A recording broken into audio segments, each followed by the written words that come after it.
अपनी पत्नी से एक कॉल मिलने के बाद श्रीधर चौधरी ने तुरंत अपना काम छोड़ा और घर की ओर भागे। उसी तरह श्रीधर की बहन को भी मैसेज मिल गया। लगभग एक ही समय पर चौधरी परिवार के भाई बहन एक साथ चौधरी निवास के प्रवेश द्वार पर पहुंचे। भाई, क्या भाभी ने जो कहा वह सच है?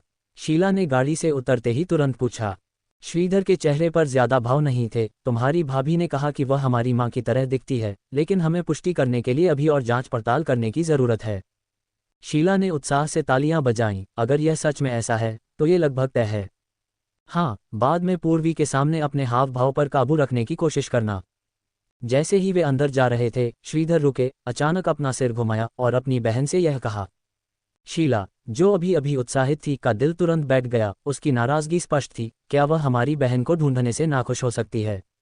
मुझे सच में नहीं पता कि तुम पूर्वी को इतना नापसंद क्यों करती हो, ये देखते हुए कि उसने 20 सालों से तुम्हें चाची कहा है। शीला ने अपने होंठ सिकोड़ लिए, यहाँ तक कि वह खुद भी नहीं जानती थी कि जब से उसने पूर्वी को पहली बार देखा था तब से वह उसे नापसंद क्यों करती थी। वह ये और भी कम बर्दाश्त कर सकती थी कि कैसे उसका भाई और भाभी इतने सालों से एक दूसरे को खजाने की तरह संभालते थे। इस सब के दौरान उसने पूर्वी ने उन सब चीज़ों का आनंद लिया जिसकी हकदार सिर्फ उसकी अपनी भतीजी थी। जिस पल वह अंदर चले, श्रीधर ने तुरंत सोफे पर बैठी माँ और बेटी को देखा। दोनों गहरे विचारों में डूबी थीं। आप वापस आ गए? श्रीमती चौधरी ने सबसे पहले श्रीधर को देखा और तुरंत सोफे से उछल पड़ी, जबकि पूर्वी एक डरे हुए हिरण की तरह चौंककर घबराहट में खड़ी हो गई। उसकी मुस्कान ऐसी थी मानो वह रो रही हो। पिताजी, पिताजी, आप वापस आ गए? जी, उस बारे में। ट्रिन ट्रिन ट्रिन, रुको, मुझे पहले एक कॉल लेनी है। श्रीधर ने अपने फ़ोन की स्क्रीन पर नज़र डाली और कॉल का जवाब देने के लिए मुड़े। क्या सच में ले जाया गया है? क्या तुम पता लगा सकते हो कि क्या हुआ? ठीक है, मैं समझ गया। शीला, जो खुद भी राजनीतिक व्यवस्था का हिस्सा थी, ने अपने भाई के फ़ोन कॉल में कुछ जाने पहचाने नाम धुंधले से सुने।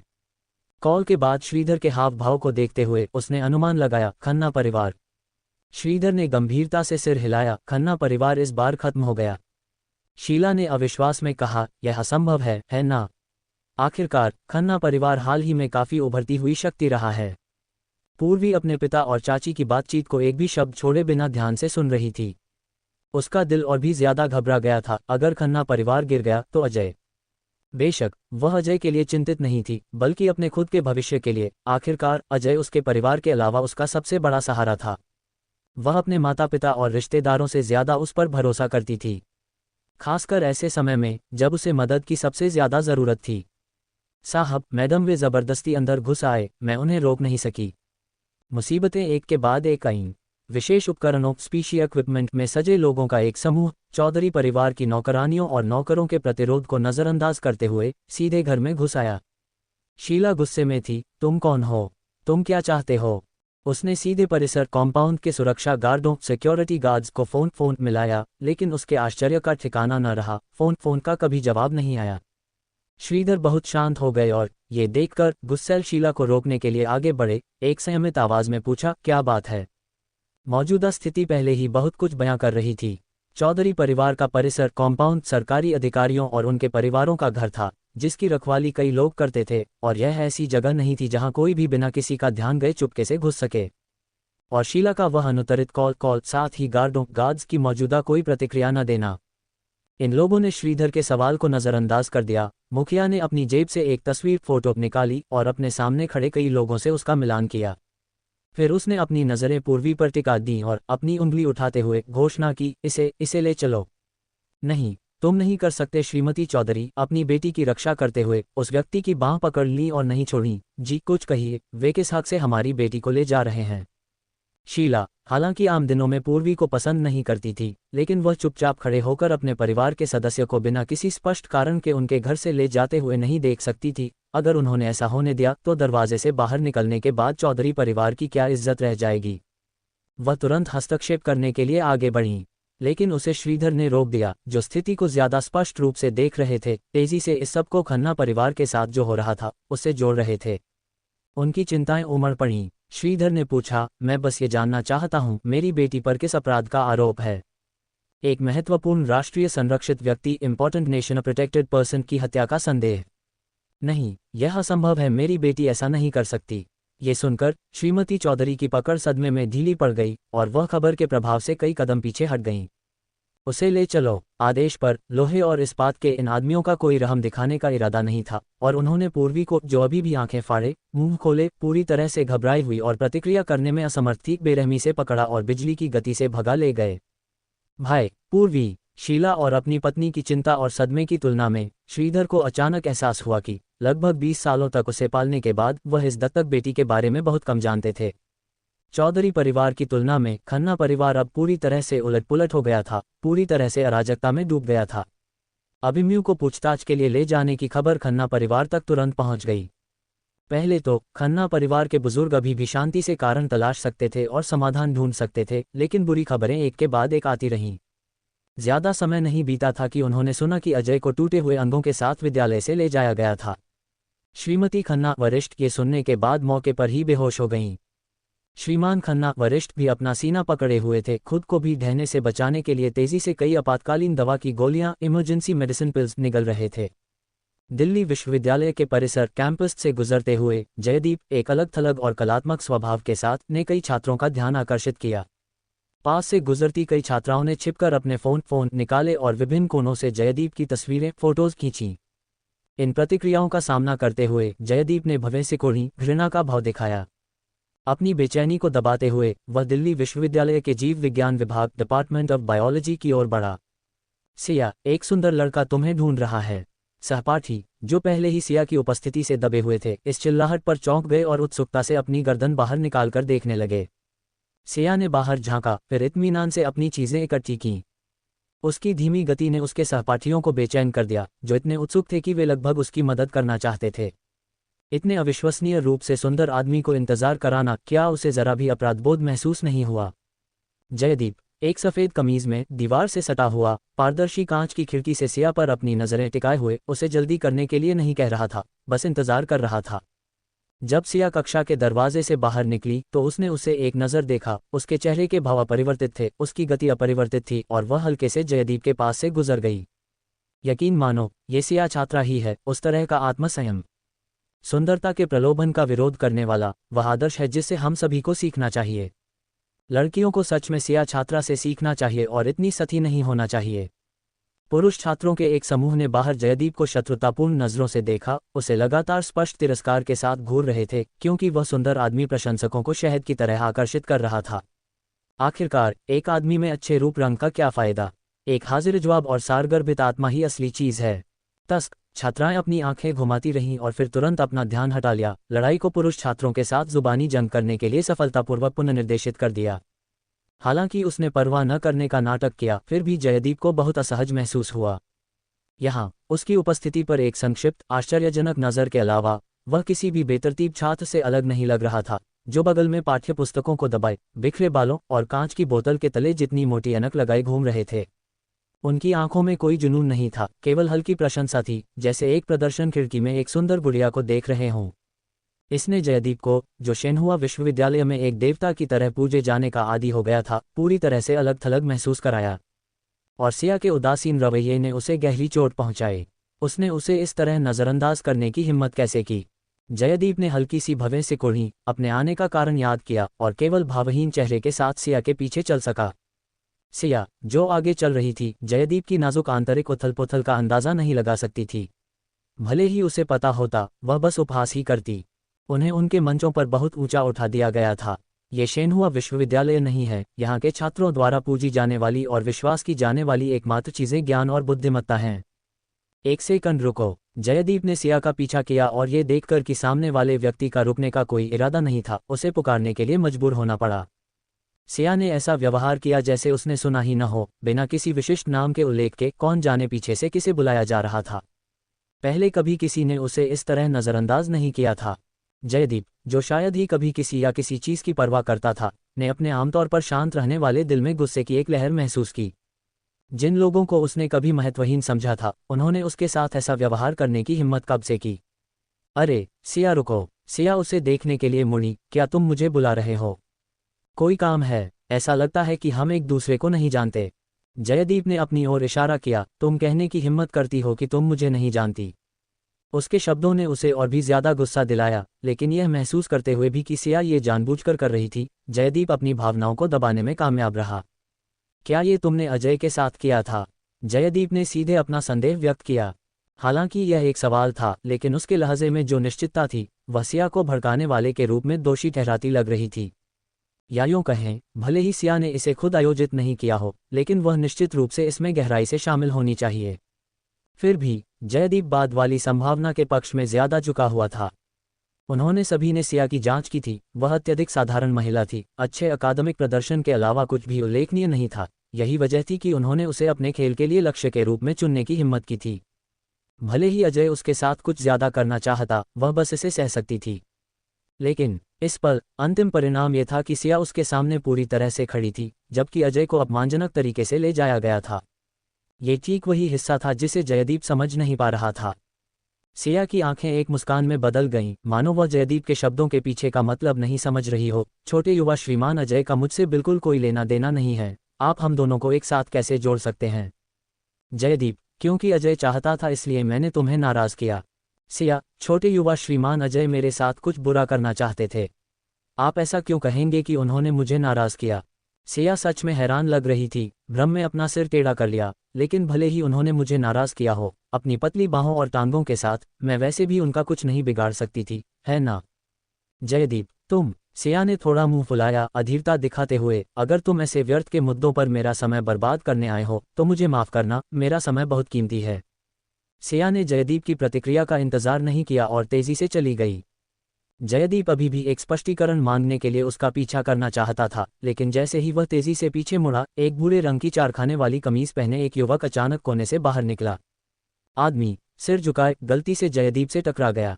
जयदीप टक्कर से लड़खड़ा गया। दूसरा आदमी पतला दिख रहा था, लेकिन जिस तरह से वह जयदीप के कंधे से टकराया, उससे लगा कि उसके कपड़ों के नीचे की मांसपेशियां मजबूत थीं। माफ करना, मैं देख नहीं रहा था कि मैं कहाँ जा रहा हूँ। क्या तुम ठीक हो?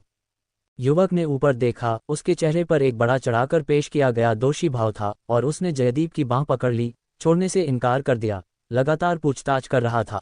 अगर तुम्हें कहीं चोट लगी है तो तुम्हें मुझे बताना होगा, मैं तुम्हें दवाखाने ले जाऊंगा। मैं ठीक हूँ। उस अचानक हुए बदलाव के पल में जयदीप ने असहाय होकर सिया को अपनी नजरों से ओझल होते देखा। रास्ता छोड़ो, युवक बातें करता रहा। जयदीप के बाईं ओर खिसकने पर जानबूझकर बाईं ओर खिसक रहा था, फिर जयदीप के दाईं ओर खिसकने पर दाईं ओर। थोड़ी देर बाद जयदीप को बात समझ में आ गई और वह शांत हो गया। उसकी आंखें ठंडी और सीधी अचानक प्रकट हुए आदमी पर टिकी थीं। तुमने वह जानबूझकर किया, क्यों? युवक ने भ्रम में अपना सिर खुजलाया, जवाब दिया, मैंने जानबूझकर क्या किया? मैंने जानबूझकर कुछ नहीं किया। तुम ऐसे कैसे हो सकते हो? मैंने गलती से तुमसे टकराने के लिए पहले ही माफी मांग ली। तुम मुझ पर जानबूझकर ऐसा करने का झूठा आरोप कैसे लगा सकते हो? अचानक युवक जयदीप की बांह से ऐसे चिपक गया जैसे उस पर कोई भूत सवार हो। तुम्हें आज मेरे लिए ये स्पष्ट करना ही होगा, तुम मुझे कैसे बदनाम कर सकते हो? भले ही तुम देखने में ठीक ठाक लगते हो, ये ठीक नहीं है। जयदीप का भाव और ज्यादा ठंडा हो गया जब उसने अपने सामने वाले आदमी को ध्यान से देखा। आदमी का रूप उसके लिए अपरिचित था, इतना साधारण कि वह चरम पर पहुंच गया। वह उस तरह का था जिसे भीड़ में फेंक दिया जा सकता था और आप उसे पूरी तरह से नजरअंदाज कर देते। उसके बारे में एक भी विशेषता ऐसी नहीं थी जो यादगार हो, एक सपाट तस्वीर की तरह जिसे आप नजर हटते ही भूल जाते। आखिर तुम हो कौन? जयदीप के दिमाग ने तेजी से एक मोड़ लिया और उसके संदेह गहरे हो गए। सिया के साथ तुम्हारा क्या रिश्ता है? युवक ने अपना कान खुजाया। तुम क्या बकवास कर रहे हो? तुम बकवास कर रहे हो। मैं सिर्फ तुम्हारे कंधे से टकराया हूं, तुम्हारे सिर से नहीं। क्या उससे तुम्हारे दिमाग को कोई नुकसान पहुंचा है? आदमी की जबान काफी तेज थी। उसके शब्द जयदीप की आमतौर पर शांत रहने वाली भावनाओं को भी भड़का सकते थे, तीव्र गुस्से की एक लहर जगा सकते थे। ठीक है, मेरा तुम्हारे साथ खेलना हो गया, वरना अगर तुम्हारे दिमाग को कोई नुकसान पहुंच गया तो मुझ पर इल्जाम मत लगाना। इसके साथ ही युवक एक बंदर की तरह फुर्ती से उछलकर दूर चला गया और तेजी से जयदीप की नजरों से ओझल हो गया। कुछ ही सेकंड के भीतर जब जयदीप ने चारों ओर देखा तो उस आदमी का कोई निशान नहीं मिला। जयदीप की प्रतिस्पर्धा की भावना भी जाग उठी थी और उसने यह मानने से इनकार कर दिया कि वह आज सिया को ढूंढकर स्पष्ट जवाब नहीं पा सकता।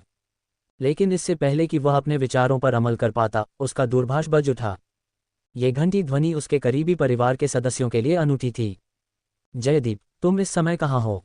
पिताजी, क्या कोई बात है? मैं दिल्ली विश्वविद्यालय में कुछ जरूरी काम संभाल रहा हूँ। अगर कुछ खास नहीं है तो मैं। जयदीप अपने परिवार के मामले में अब भी दुर्लभ धैर्य रखता था। आमतौर पर जयदीप का परिवार निश्चित रूप से जयदीप की इच्छाओं का सम्मान करता, लेकिन इस बार यह एक अपवाद था। दूरभाष से ये सुनने पर कि उसका बेटा दिल्ली विश्वविद्यालय में है, जयदीप के पिता, जो शुरू में शांत लहजे में बात कर रहे थे, तुरंत और ज्यादा गंभीर हो गए। अकाट्य अधिकार के साथ उन्होंने कहा, अभी तुरंत घर आओ। तुम्हारे दादाजी और मैं घर पर तुम्हारा इंतजार कर रहे हैं। जयदीप कुछ और कहने ही वाला था, लेकिन उसके पिता ने उसे कोई मौका नहीं दिया। तुम्हारे दादाजी तुमसे अभी मिलना चाहते हैं।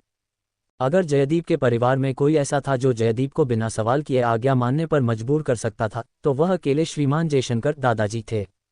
चूंकि उसके पिता ने उसके दादाजी का जिक्र किया था, इसलिए चाहे उसके अपने मामले कितने भी जरूरी क्यों न हो, उसके पास उन्हें एक तरफ रखने के अलावा कोई चारा नहीं था।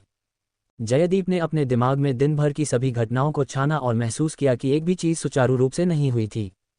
ऐसा लगा जैसे कोई अदृश्य हाथ उसके हर विचार और इच्छा को विफल कर रहा हो। इसने जयदीप को असाधारण रूप से निराश और चिड़चिड़ा महसूस कराया। अजय सिया साथ ही आज जो कुछ भी हुआ, जितना ज्यादा वह सोचता, उसके दिल पर वजन उतना ही भारी होता जाता, इतना घना कि उसकी सांसें तेज हो गईं और उसकी छाती पर ऐसा महसूस हुआ जैसे कोई भारी पत्थर उस पर दबाव डाल रहा हो, जिससे वह हाँफने लगा। जयदीप ने झट से अपने चालक का अंक मिलाया, गाड़ी जल्दी लाओ और दवा। छोटे मालिक, क्या आपके दिल की तकलीफ बढ़ रही है? चालक की आवाज में घबराहट की झलक थी। जल्दी करो। कई सालों से जयदीप ने कभी भी इतनी तीव्र भावनात्मक उथल-पुथल का अनुभव नहीं किया था जितना उसने आज किया था। उसने विश्वविद्यालय में व्याप्त अकादमिक माहौल पर एक लंबी, कठिन नजर डाली, उसकी आंखें अस्पष्ट अर्थों से भरी थीं। दिल्ली विश्वविद्यालय वास्तव में शेनहुआ से अलग था। गली के सबसे उत्तरी छोर पर एक अच्छी तरह से रखा हुआ चतुष्कोणीय आवास खड़ा था, जो जयदीप परिवार का पीढ़ियों से चला आ रहा पुश्तैनी घर था। जयदीप परिवार का भी राजधानी शहर में एक स्थापित वंश था। कई पीढ़ियों पीछे मुड़कर देखें तो परिवार ने कई गुणीजन पैदा किए थे और कला और साहित्य की दुनिया में एक प्रतिष्ठित स्थान रखा था। उन्हें राजधानी में एक अत्यंत कुलीन परिवार माना जाता था। ऊपर तक उनके संपर्कों के कारण उन्हें और भी ज्यादा सम्मान दिया जाता था, और श्रीमान जयशंकर के अपनी जवानी में देश और उसके लोगों के प्रति योगदान को देखते हुए, जब तक जयदीप परिवार खुद अपना पतन नहीं करता, दूसरे उन्हें परेशान नहीं करते। हालांकि वे हैसियत के मामले में सबसे संभ्रांत कुलीन परिवारों का मुकाबला नहीं कर सकते थे, लेकिन वे ज्यादा तनावमुक्त और आरामदायक जीवन शैली का आनंद लेते थे। श्रीमान जयशंकर अभी भी जीवित और स्वस्थ थे, और उन्होंने अपने वंशजों को इस तरह शिक्षित किया कि उन्हें खुद के विकास की स्वतंत्रता मिल सके। जब तक वे किन्हीं मूलभूत सिद्धांतों का उल्लंघन नहीं करते, जब तक वह जीवित थे, उनके बच्चों और पोते पोतियों के लिए सब आसान था। हालांकि अप्रत्याशित रूप से उनके सबसे प्यारे और सबसे भरोसेमंद पोते ने इस शांति को भंग कर दिया। जब जयदीप पहुंचा तो उसने अपने 80 वर्षीय दादाजी को एक बेंत के सहारे पुराने घर के मुख्य कक्ष में एक शीशम की कुर्सी पर सीधे बैठे हुए पाया। उसके माता पिता उसके दोनों ओर खड़े थे। कमरे में दोनों तरफ लगी सीटों पर उसके चाचा और चाचियां, जिन्हें वह कम ही देखता था, सभी मौजूद थे। श्रीमती जयप्रकाश माँ अपने बेटे को देखते ही उसका अभिवादन करने ही वाली थी, लेकिन बगल में उनके पति की एक हल्की सी खांसी ने उन्हें अजीब तरह से अपने कदमों पर रुकने के लिए मजबूर कर दिया। जयदीप ने हैरान होकर अपने माता पिता के बीच के हाव भाव को देखा। उसके दिल में भ्रम का एक बवंडर घूम रहा था। उसके दूसरे चाचा, जो उनमें सबसे ज्यादा अधीर थे, अब और चुप नहीं रह सके और सम्माननीय स्थान पर बैठे मुखिया से सवाल किया, पिताजी, आपने हमें एक दूरभाष बुलावे पर इतनी जल्दी वापस क्यों बुलाया? क्या कारण है? हाँ पिताजी, मेरी मंडली एक नाटक के अभ्यास के बीच में है, अगर और कुछ नहीं है। चटाक, एक शीशम की मेज पर हथेली के टकराने की आवाज। श्रीमान जयशंकर ने जोर से मेज पर थप्पड़ मारा और गरजे, क्या मैं तुम सबको वापस बुलाता अगर यह जरूरी नहीं होता? जयप्रकाश, तुम उसे बताओ। जयदीप के पिता, श्रीमान जयप्रकाश, श्रीमान जयशंकर के सबसे छोटे बेटे, ने अनिच्छा से अपने बेटे को एक नज़र देखा। उनका चेहरा दर्द और हताशा से भरा था। जयदीप, इस बार तुम सच में गलत हो। तो ये तुम थे, जयदीप, जिसने मुसीबत खड़ी की, यहाँ तक कि हम सभी चाचाओं और चाचियों को भी प्रभावित किया। श्रीमती जयप्रकाश यह मानने को तैयार नहीं थी। चाचा जी, ये कैसी भाषा है?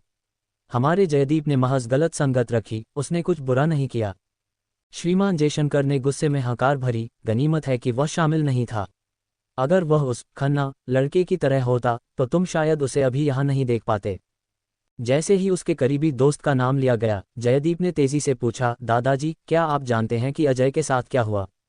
अपने पिता के चेहरे पर अप्रसन्न भाव देखकर जयदीप के पिता ने झट से जयदीप को रोक दिया। आने वाले समय के लिए तुम यहीं रहोगे और अपने दादाजी से उचित आचरण और स्वभाव सीखोगे। जहां तक अजय खन्ना की बात है, उसके बारे में अब और मत पूछना। श्रीमान जयशंकर ने अपने पोते के आमतौर पर पीले रहने वाले चेहरे को देखा। उनका दिल सालों के स्नेह से नरम पड़ गया। उन्होंने भारी हार्दिक सलाह के साथ कहा, मैंने तुम्हें हमेशा सिखाया है कि किसी को कम मत समझना, कभी कभी जो चींटी लगती है वह हाथी की मौत का कारण बन सकती है।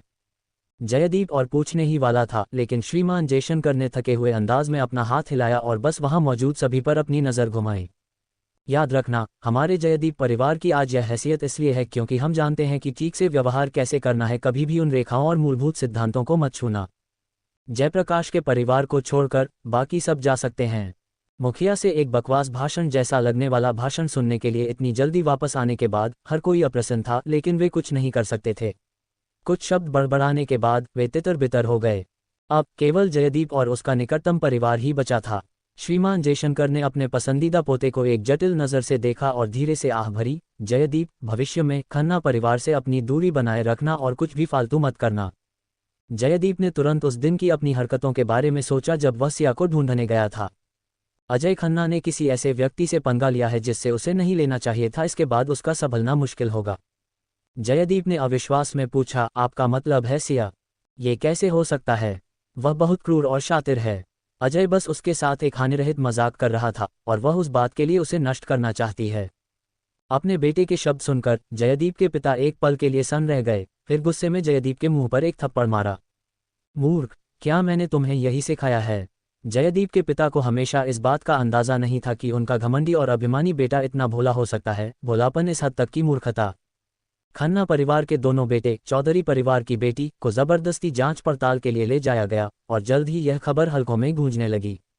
जयदीप परिवार का छोटा पोता और वर्मा परिवार के दूसरे बेटे को घर पर नजरबंद कर दिया गया था, जो किसी से छिपा नहीं था। इस बीच रुद्र परिवार से संबंधित व्यापारिक परियोजनाओं की श्रृंखला में भारी गिरावट आई थी। आज वे उद्योग और वाणिज्य विभागों से गुणवत्ता निरीक्षण से नहीं निपट रहे थे, तो कलकर अधिकारियों से औचक लेखा परीक्षा से। विभिन्न भागीदार बड़े पैमाने पर अनुबंध समाप्त कर रहे थे, जिससे रुद्र परिवार जैसा विशाल समूह भी चरमरा गया। कोई भी चतुर व्यक्ति इस विसंगति को देख सकता था। आपदाओं की यह श्रृंखला स्पष्ट रूप से संकेत दे रही थी कि उन्होंने कुछ भारी भरकम हस्तियों को नाराज कर दिया था, और इन सभी घटनाओं के तार सिया नाम की एक लड़की से जुड़े थे। खन्ना और चौधरी परिवारों के लोगों ने अपने सभी साधनों का इस्तेमाल कर लिया था, फिर भी वे अभिमन्यु, अजय या पूर्वी को वापस नहीं ला सके। वे उनकी एक झलक भी नहीं पा सके। वे पूरी तरह से अंधेरे में थे, मुश्किल से समझ पा रहे थे कि क्या हो रहा था। अंत में वे केवल सिया नाम की लड़की पर ही अपनी उम्मीदें टिका सकते थे। शुरू में उन्होंने सोचा था कि उनके दोनों परिवारों की क्षमताओं के साथ एक महज लड़की से मिलना संभाला जा सकता है। हालांकि एक और महीना बीत गया और फिर भी वे उसके पास पहुंचने की संभावना के करीब भी नहीं आए थे। सिया रस का एक गिलास पकड़े खुली पूरी ऊंचाई वाली खिड़कियों के पास खड़ी थी, रात के प्यारे नज़ारे की प्रशंसा कर रही थी और इमारत के चारों ओर छिपे सुरक्षा कर्मियों द्वारा लोगों के एक और समूह को वापस लौटाते हुए देख रही थी। कितनी खूबसूरत रात है, सिया ने अपने रस की चुस्की ली और एक हार्दिक मुस्कान के साथ बुदबुदाई, ये तो बस शुरुआत है। अगले दिन सिया ने अपने माता पिता से मिलने जाने का सोचा, ये देखने के लिए कि वे कैसे थे। लेकिन जैसे ही उसने दरवाजे से कदम रखा, उसने श्रीमती सूद को आंसू पोंछते हुए और श्री सूद को चुपचाप धूम्रपान करते हुए देखा, गहरी चिंता का भाव लिए हुए। सिया ने चुपचाप अपने लाए हुए फल और सब्जियां रसोई में रखे और फिर पूछा, आप दोनों को क्या हुआ है? आपने ध्यान भी नहीं दिया कि मैं वापस आ गई हूँ। श्री और श्रीमती सूद दोनों चौंक गए। श्रीमती सूद ने तुरंत अपनी पीठ फेर ली ताकि अपने आंसू पोंछ सकें, डर था कि सिया उन्हें इस हालत में देख लेगी। श्री सूद तेजी से खड़े हुए, जबरदस्ती मुस्कुराए, मैं तुम्हारे लिए कुछ स्वादिष्ट बनाने जाता हूँ। वह तेजी से रसोई में छिप गए। श्रीमती सूद मुस्कुराते हुए सिया का हाथ पकड़ा और उसके चेहरे को ऐसे देखती रही मानो उसे जी भरकर देख न पाए हों। उस दयालु मुस्कान में एक उदासी छिपी थी जो स्पष्ट थी। सिया ने कहा, माँ, आज क्या हुआ है? क्या मेरे चेहरे पर कुछ लगा है? नहीं नहीं, श्रीमती सूद ने अपना सिर झुका लिया। कुछ देर सोचती रही, बोलने में झिझक रही थी। आखिरकार भारी मन से उन्होंने अपना सिर फेर लिया और रुक रुक कर कहा, बेटी, तुम्हारे असली माता पिता तुम्हें ढूंढते हुए आए हैं। सिया बहुत छोटी उम्र से जानती थी कि वह अपने माता पिता की सगी बेटी नहीं थी, लेकिन उसने लंबे समय से उनके साथ एक ऐसा बंधन बना लिया था जो इतना मजबूत था मानो वह उनकी अपनी ही हो। लेकिन तुम्हारे वे मुझे ढूंढते हुए आए हैं का क्या मतलब है? क्या आप उनसे मिली? सिया ने उदासीनता से पूछा। उसकी आंखों में क्रूर रोशनी की एक झलक कौन थी। वे अपनी दुष्टता में लगे हुए हैं, मुझे प्रभावित करने में असमर्थ, इसलिए उन्होंने अपना ध्यान मेरे माता पिता की ओर मोड़ दिया। क्या उसे उनकी इस प्रभावशाली जिद को स्वीकार करना चाहिए? इसका जिक्र करते ही श्रीमती सूद और भी रोने लगीं। उन्होंने इतने सालों तक अपनी बेटी की परवरिश की थी, ये सोच कि उनकी बेटी अब उनकी नहीं रहेगी उन्हें गहरा दुख दे रही थी। सिर झुकाए सिया को अपनी आंखों में आंसुओं की चमक न देखने देने की हिम्मत करते हुए श्रीमती सूद ने धीरे से कहा, मैं उनसे व्यक्तिगत रूप से नहीं मिली, लेकिन उन्होंने तस्वीरों के साथ एक दस्तावेज भेजा। कहा जाता है कि यह तुम्हारी दादी का है, जो तुम्हारी तरह ही खूबसूरत थीं। सिया की लंबी खामोशी के बाद श्रीमती सूद ने चुपके से ऊपर देखा और सिया को उन दस्तावेजों को पकड़े हुए पाया जो मेज पर पड़े थे, जिन्हें वे हटा नहीं पाए थे। सिया के होठों पर एक हल्की सी मुस्कान तैर रही थी, जिससे श्रीमती सूद का दिल का दर्द और गहरा हो गया। वे हमसे मिलना चाहते हैं। आखिर वे तुम्हारे असली माता पिता हैं, श्रीमती सूद ने कहा। वह उनसे सहानुभूति रख सकती थी, खुद पालन पोषण की भावना को जानती थीं। मैंने सुना है कि उन्होंने तुम्हें एक दुर्घटना के कारण खो दिया था और वे तुम्हें इतने सालों से ढूंढ रहे हैं। श्रीमती सूद ने झिझकते हुए पूछा, सिया बेटी, तुम इस बारे में कैसा महसूस करती हो? सिया ने तेजी से उन चीज़ों को पलटा जो दूसरी पार्टी लाई थी। उसने कभी उम्मीद नहीं की थी अपनी मौत तक कि उसकी मौत के साए में वह उत्पत्ति की ऐसी परत से ढंकी हुई थी। उसने बस ये सोचा था कि इन विशेषाधिकार प्राप्त नौजवानों में इंसानियत की कमी थी, जो द्वेषपूर्ण तरीके से दूसरों की जिंदगी से खेल रहे थे, जिससे उसका मूल परिवार इतने दुखद अंत तक पहुंचा। किसने सोचा होगा? ऐसा लगता था कि अजय खन्ना और पूर्वी को लंबे समय से पता था कि उसकी मूल मैं वास्तव में चौधरी परिवार की असली उत्तराधिकारिणी थी। आखिरकार किसी पहचान की जरूरत नहीं थी। चौधरी परिवार का कोई भी सदस्य जिसने सिया का चेहरा देखा होता, वह इस पर विश्वास कर लेता। सिया ने अपनी उंगलियों के बीच एक फीकी, कुछ पुरानी तस्वीर पकड़ी, उसे बार बार जांच रही थी। उसकी मौजूदा शक्ल की तुलना में ये बेहद समान थी। सिया धीरे से मुस्कुराए, हमें सच में मिलना चाहिए। धड़ाम, रसोई से एक जोर की आवाज़ आए। श्री सूद की घबराई हुई आवाज़ तुरंत पीछे आए, आह, यह मैं था। मैंने गलती से एक बर्तन गिरा दिया। सिया ने बहुत पहले ही देख लिया था कि श्री सूद रसोई के दरवाजे से चुपचाप उनकी बातें सुन रहे थे। माँ और पिताजी, चिंता मत करो, कोई कुछ भी कहे, बस उन्हें नज़रअंदाज कर देना। मैं यहीं साफ कर देती हूँ, आप ही मेरे असली माता पिता हैं। सिर्फ आप ही। श्रीमती सूद का दिल खुश हो गया, लेकिन वह कुछ कहने में झिझकती लग रही थी। तभी श्री सूद, जो रसोई से हंसते हुए आए थे, ने उन्हें एक तरफ खींच लिया। सब्जियां चुनने में मेरी मदद करो। अपना सिर घुमाते हुए श्री सूद का व्यवहार उनकी पिछली उदासी से बदलकर स्फूर्तिवान हो गया। बेटी, तुम्हारे माँ और पिताजी पूरे कान लगाए हुए हैं। अब से सिर्फ तुम्हारे शब्द ही मायने रखते हैं। भले ही सब कुछ सिया की इच्छा पर आधारित था, श्री सूद फिर भी चिंतित थे। क्या होगा अगर वे राजी ना हों? हमें क्या करना चाहिए? श्री सूद जानते थे कि वह विनम्र पृष्ठभूमि से थे और भले ही उनकी बेटी उनके साथ रहना चाहती हो, अगर उनका रवैया अड़ियल रहा तो वह शक्तिहीन थे। सिया अपने पिता की उत्सुकता को देखते हुए केवल असहाय होकर उन्हें आश्वस्त कर सकती थी। सब ठीक है, जब तक मैं नहीं चाहती, वे हमें छू नहीं सकते। इस बार सिया ये बात आत्मविश्वास से कह सकती थी।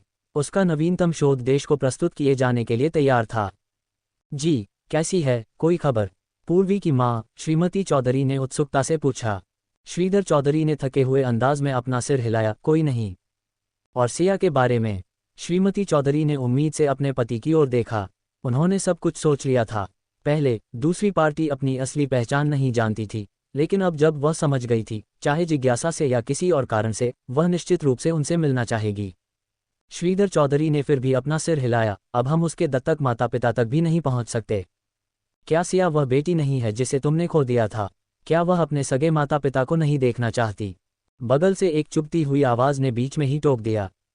श्रीमती खन्ना वरिष्ठ अब एक बूढ़ी औरत की तरह जर्जर दिखाई दे रही थी। उनकी पहले की शालीनता और कुलीनता का कोई अंश उनमें नहीं देखा जा सकता था। वास्तव में उनके दोनों बेटे ले जाए जा चुके थे, खासकर उनका सबसे छोटा बेटा। बस उसकी आखिरी भयानक स्थिति के बारे में सुनना ही उनके लिए सहनशक्ति से बाहर था। जब इन अटकलों के स्रोत उस सिया नाम की लड़की की बात आई, तो श्रीमती खन्ना को उसके प्रति अत्यधिक नफरत महसूस हुई। चाहे कुछ भी हो, आप उसके असली माता पिता हैं। ऐसी कोई बेटी नहीं है जो अपने माता पिता से न मिले। बिजली गिरने से भी नहीं डरती, चाहे जबरदस्ती ही क्यों न हो, हमें उसे बाहर आने पर मजबूर करना ही होगा।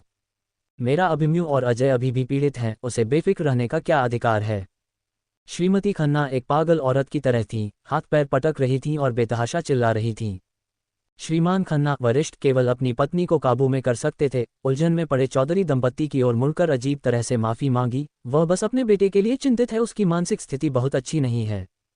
खासकर अजय, मुझे नहीं पता कि उनकी क्या दुश्मनी है, लेकिन उन्होंने बेरहमी से उसके हाथ पैर तोड़ दिए।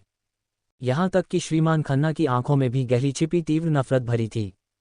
उनके जिगर के टुकड़ों को मरे हुए कुत्तों की तरह घसीट कर ले जाया गया था। माता पिता होते हुए वे कैसे मन में नाराज़गी नहीं पालते। अगर यह सच न होता कि उन्हें अभी भी चौधरी परिवार की मदद की ज़रूरत थी तो शायद वे उनसे भी नफरत करते। श्रीधर चौधरी ने समझदारी से सिर हिलाया। मैं समझता हूँ, बस मैंने यह उम्मीद नहीं की थी कि वह इतनी। श्रीधर अपने दिल की बेचैनी को बयां करने के लिए कोई भी विशेषण नहीं सोच पा रहे थे। क्या ऐसा हो सकता है कि उसने उन्हें बिल्कुल न देखा हो? शायद हमें संपर्क करने का कोई और तरीका सोचना चाहिए। श्रीमती चौधरी को अब भी उम्मीद थी। ये सब बच्चों के बीच ज़रूर कोई गलतफहमी होगी। जब हम सिया से ठीक से बात करेंगे तो वह ज़रूर समझ जाएगी। पूर्वी विचारशील है, वह ज़रूर एक अच्छी बहन बनेगी। श्रीमती चौधरी बोलती रहीं, लेकिन ये स्पष्ट नहीं था कि वह दूसरों को सांत्वना दे रही थी या खुद को। लेकिन चाहे चौधरी या खन्ना परिवारों ने कुछ भी किया हो, अंत में वे अपनी इच्छाएं पूरी नहीं कर सके। जैसे जैसे दिन बीतते गए, अभिमन्यु का पूर्व पद दूसरों ने ले लिया और खन्ना परिवार की शक्ति विभिन्न कारणों से दूसरों द्वारा बांट ली गई। चौधरी परिवार की हालत थोड़ी बेहतर थी, लेकिन फिर भी उन्होंने अधिकार का एक बड़ा क्षेत्र खो दिया। राजधानी शहर के अंतरतम घेरे से पूरी तरह से हट गए। कम समय में उथल पुथल मच गई। श्रीधर चौधरी और श्रीमान खन्ना के पास अब छोटी छोटी बातों पर ध्यान देने की ऊर्जा नहीं थी। अपने परिवारों के भीतर की गड़बड़ी का सामना करते हुए उन्हें अपने बच्चों को एक तरफ रखना पड़ा और खुद को पूरी तरह से सत्ता के संघर्ष में झोंक दिया। शिकारी प्रतिस्पर्धियों के एक घेरे द्वारा लालच से देखे जा रहे संसाधनों को बचाने का प्रयास कर रहे थे। श्रीमती खन्ना अपने पति की क्रूरता और उदासीनता को न समझते हुए हर दिन इससे नफरत करती, लगातार एक पागल औरत की तरह झगड़ा करने के लिए श्रीमान खन्ना को ढूंढती। उनके बेटे उनकी उम्मीद थे। अगर उन्होंने अपने बेटों को खो दिया तो वह मर ही जाएं तो बेहतर है। श्रीमती चौधरी की हालत थोड़ी बेहतर थी, लेकिन वह अभी भी अपने पति की निष्क्रियता के प्रति नाराजगी भरी ऊर्जा महसूस किए बिना नहीं रह सकी। हालांकि पूर्वी एक गोद ली हुई बेटी थी, लेकिन उसे इतने सालों तक ऐसे पाला गया था जैसे वह उनका अपना खून हो। वह हर दिन इस हद तक चिंता करती थी कि उनके बाल झड़ने लगे थे। पहले तो वह अभी भी अपनी सगी बेटी के लिए विचार रखती थी, लेकिन जैसे जैसे समय धीरे धीरे बीतता गया, पूर्वी के लिए उनकी चिंता बढ़ती गई और स्वाभाविक रूप से वह सिया के प्रति, जो इस सब की संदिग्ध भड़काने वाली थी, एक स्नेही माँ का दिल खोने लगी। जितना ज्यादा वह सिया की उदासीनता के बारे में सोचती, उतना ही यह उनकी गोद ली हुई बेटी के ध्यान रखने वाले स्वभाव को उजागर करता। अब श्रीमती चौधरी ने अपनी सगी बेटी के ठौर ठिकाने के बारे में जानने का शुरुआती उत्साह खो दिया था। वह अभी भी संपर्क करने की कोशिश पर जोर दे रही थी, ज्यादातर अपनी गोद ली हुई बेटी पूर्वी की खातिर। 27 सितंबर 2018 एक ऐसा दिन था जिसने खन्ना और चौधरी परिवारों पर गहरी छाप छोड़ी। इस दिन के बाद सब कुछ अपनी जगह पर आ गया। नवीनतम देशीय जैविक अनुसंधान सम्मेलन राजधानी के श्यामला हिल्स में आयोजित किया गया। हमारे देश के सभी महत्वपूर्ण नेताओं ने बैठक में भाग लिया, जिसने अनुसंधान उपलब्धियों की एक श्रृंखला को अंतिम रूप दिया, जो जैव प्रौद्योगिकी की वर्तमान स्थिति से आगे निकल जाएगी, जिसे 27 सितंबर के बाद हमारे देश के विभिन्न क्षेत्रों में पूरी तरह से एकीकृत किया जाना था। इस बैठक का दुनिया भर में सीधा प्रसारण किया गया। प्रसारित होते ही इसने दुनिया भर में सनसनी मचा दी। इसका मतलब था कि हमारे देश की तकनीक, चिकित्सा देखभाल और जीवन स्तर अन्य देशों से आगे निकल जाएंगे और नेतृत्व करेंगे। ये सचमुच भयानक था। उन्होंने ऐसा करने में कैसे कामयाबी हासिल की? सम्मेलन में मुख्य शोधकर्ता के रूप में उपस्थित किशोरी सिया ध्यान का केंद्र बन गई। सर्वोच्च नेता द्वारा उसके योगदान के लिए घोषित किए जाने और मौके पर ही जन वैज्ञानिक की उपाधि से सम्मानित होने के बाद सिया तुरंत वैज्ञानिक अनुसंधान की नवीनतम पीढ़ी की अगुवा बन गई। इस पल तक खन्ना और चौधरी दोनों परिवारों को देर से यह एहसास हुआ कि वह दूसरी सिया उनकी संयुक्त शक्ति के खिलाफ अकेले कैसे खड़ी रह सकी। विशाल राष्ट्रीय तंत्र को अपनी ढाल बनाकर आखिर वह क्या नहीं कर सकती थी। इस समय खन्ना और चौधरी दोनों परिवार पछतावे से भरे हुए थे। सिया की उनकी निरंतर प्रताड़ना और घेराबंदी से उनके पेट में आंतें ऐंठ रही थीं। इसके अलावा वे बेचैन थे, क्योंकि इस पल तक वे यह नहीं जानते थे कि उन्होंने उसे ठीक ठीक कैसे नाराज किया था। बैठक समाप्त होने के बाद सिया, जो अब सार्वजनिक रूप से अपना चेहरा दिखाती थी, ने अब पर्दे के पीछे छिपने का इरादा नहीं किया। वह चाहती थी कि हर कोई अपनी आंखें फाड़कर देखे जब वह उन्हें कदम दर कदम पार करती हुई शिखर पर पहुंची और फिर उन सब पर नजर डाली जिन्होंने कभी उसे इतनी सहजता से खेला था। खन्ना और चौधरी परिवारों ने अपने सभी संपर्कों का इस्तेमाल किया और सिया की मौन स्वीकृति के साथ उसके साथ एक बैठक सुरक्षित करने में कामयाब रहे। खन्ना परिवार से अजय के दादा और पिता आए। श्रीमती खन्ना भी आना चाहती थीं, लेकिन उनकी मौजूदा मानसिक स्थिति को देखते हुए उन्होंने उसे सिया का सामना करने देने की हिम्मत नहीं की, जो पहले से बहुत अलग थी, इस डर से कि वह एक अनजाने गलत कदम से उसे और नाराज कर सकती है। खन्ना परिवार के सतर्क और उदास मिजाज के विपरीत चौधरी परिवार घबराहट और उत्साह का मिश्रण था। आखिरकार उनके बीच एक अफवाह भरा खून का रिश्ता था। चाहे कुछ भी हो, वह निश्चित रूप से इस रिश्तेदारी पर विचार करेगी। बैठक एक सुनसान पहाड़ी बंगले में आयोजित की गई थी और सिया के आने से पहले ही सुरक्षा कड़ी थी। पहाड़ के नीचे से चोटी तक पहरेदार तैनात थे। सिया की पहचान अब पूरी दुनिया द्वारा चाही जा रही थी, या ये भी कहा जा सकता है कि वह एक ऐसी वस्तु थी जिसे वे खत्म करने के लिए उत्सुक थे। ऐसी क्षमता वाली एक विलक्षण प्रतिभा का बढ़ते रहना, इसका क्या मतलब होगा? इसलिए केवल उसके दर्शन पाने के लिए भी खन्ना और चौधरी परिवारों के शामिल लोगों की पृष्ठभूमि और पहचान की बार बार जांच की गई, तब जाकर उन्हें अनुमति मिली। स्वाभाविक रूप से खन्ना और चौधरी परिवारों की सभी कार्रवाइयां उजागर हो गईं। दोनों परिवारों पर एक मोटी संचिका सर्वोच्च नेता की मेज पर रखी गई थी। इसे वैसे ही संभालो जैसा सिया उचित समझे। मुझे नहीं लगता कि लड़की नर्म दिल की है, वरना वह अपने लक्ष्यों को प्राप्त करने के लिए अपनी खुद की बुद्धि का लाभ उठाने के रूप में इस्तेमाल नहीं करती। बुजुर्ग नेता हंसे और आश्वस्त होकर कहा, लोग उसी चीज का इस्तेमाल करने में सहज होते हैं जिसे उन्होंने खुद ढूंढा हो। खन्ना और चौधरी परिवारों को उस छोटे बंगले में ले जाया गया जब सिया अभी तक नहीं आई थी। उनसे कुछ कदम दूर एक सशस्त्र पहरेदार खड़ा था, जो युद्ध के लिए पूरी तरह सुसज्जित था। इन लोगों को देखकर श्रीमान खन्ना वरिष्ठ का दिल घबराहट से तेजी से धड़कने लगा, लेकिन श्रीमान खन्ना दादाजी, जो पहले भी बड़ी घटनाओं से गुजर चुके थे, अपने डूबते दिल के बावजूद शांत मुखौटा बनाए रखने में कामयाब रहे। वे सोफे पर चुपचाप बैठे रहे, एक शब्द भी नहीं कहा। चौधरी परिवार के कुछ लोग कहीं ज्यादा उत्साहित लग रहे थे। श्रीमती चौधरी को छोड़कर, जो लगातार अपनी उंगलियां मरोड़ रही थीं और जिनके भाव जटिल थे, श्रीधर चौधरी और शीला यात्रा के दौरान मुस्कुराते रहे, सिया के साथ होने वाली मुलाकात की उम्मीद से भरे हुए। आप सभी को नमस्कार। सिया दूसरी मंजिल की कटघरे पर खड़ी थी। उसने एक सफेद पोशाक पहन रखी थी, उसके हाथ कटघरे पर टिके थे जब उसने नीचे के लोगों का आलस्य से अभिवादन किया। तुरंत श्रीमान खन्ना दादाजी और श्रीमान खन्ना वरिष्ठ सोफे से खड़े हो गए और कमर झुकाकर सिर हिलाया। नमस्ते प्राध्यापिका सिया। उस पल उनमें एक कनिष्ठ द्वारा अपमानित होने का कोई भाव नहीं था। हैसियत ही स्थान निर्धारित करती है। भले ही सिया महज एक बच्ची होती, खन्ना परिवार के पिता और दादा दोनों अपनी कमर झुकाते। बेशक वे अंदर सच में क्या सोचते थे, इसकी किसी को परवाह नहीं थी। मेरी बेटी, वह कितनी मिलती जुलती है। श्रीधर चौधरी और शीला लगभग एक साथ बोल पड़े। सिया को साक्षात देखकर शीला को लगा जैसे वह अपनी मां को देख रही हो, जो उनकी जवानी में ही गुजर गई थी, चमत्कारी रूप से उनके सामने खड़ी हो। लेकिन स्वर्गीय श्रीमती चौधरी दादी की कोमल सुंदरता की तुलना में सिया कहीं ज्यादा ठंडी और अलग थलग लग रही थीं। श्रीमती चौधरी अपने पति और छोटी नंद के पीछे पीछे चली, न तो सिर उठाया और न ही बोली। सिया ने भी चौधरी परिवार की बातें सुनी, लेकिन उसने ज्यादा प्रतिक्रिया नहीं दिखाई। उसके चेहरे पर हल्की विनम्र मुस्कान थी जब उसने कहा, मैंने सुना है कि आप मुझसे संपर्क करने की कोशिश कर रहे हैं। मैं जानना चाहती हूं कि ऐसा कौन सा मामला है जिसमें मैं संभवतः आपकी सहायता कर सकती हूं। सिया ने सीधे दिन के मुख्य विषय में गोता लगा दिया। खन्ना और चौधरी दोनों परिवार चौंक गए। उन्होंने कई परिदृश्यों की कल्पना की थी। उन्होंने सोचा था कि शायद सिया उन्हें गुस्से में डांटेगी, या उनका मजाक उड़ाएगी और उन्हें परेशान करेगी, या यहाँ तक कि कुछ असहनीय मांगे रखेगी। लेकिन वे आने से पहले ही मानसिक रूप से तैयार हो गए थे, किसी भी कठोर मांग को मानने के लिए तैयार थे, जरूरत पड़ने पर दांत भींचकर भी। हालांकि जिसकी उन्होंने उम्मीद नहीं की थी वह ये थी कि सिया ने न तो खुशी दिखाई और न ही गुस्सा, यहाँ तक कि वह अत्यधिक विनम्र और शिष्ट थी। फिर भी उसके मुंह से निकले पहले ही शब्दों ने उनकी आत्मा को गहरे रसातल में गिरा दिया। अगर आपकी कोई मांग है तो डरने की कोई बात नहीं है, लेकिन जिस इंसान की कोई चाहत नहीं है वह सबसे भयावह होता है। श्रीमती चौधरी के पास वहां मौजूद अन्य लोगों जैसे दूरगामी विचार नहीं थे। उसके लिए वह व्यक्ति उसकी लंबे समय से खोई हुई बेटी थी। इस पहचान ने अनिवार्य रूप से सिया का सामना करते हुए उसके भीतर एक अस्थानस्थ माता पिता की प्रवृत्ति को जगा दिया। अपने सामने उस व्यक्ति को देखते हुए जो परिचित भी थी और अपरिचित भी। श्रीमती चौधरी का दिल भी खुशी से भरा था, लेकिन ये भावना उस गोद ली हुई बेटी के लिए चिंता से कुछ हद तक दब गई थी जिसे उन्होंने लगभग 20 सालों तक पाला था। उन्होंने चिंता से पहले ही बीच में टोक दिया, पूर्वी आखिर तुम्हारी बहन है। भले ही उसने तुम्हें नाराज करने के लिए कुछ किया हो, तुम्हें बड़प्पन दिखाना चाहिए और उसे माफ कर देना चाहिए। सिया ने अपना कान खुजाया जैसे उसने गलत सुना हो। बात करने का वह तरीका जैसे आदेश दे रही हो। उसका दिमाग जरूर खराब हो गया होगा।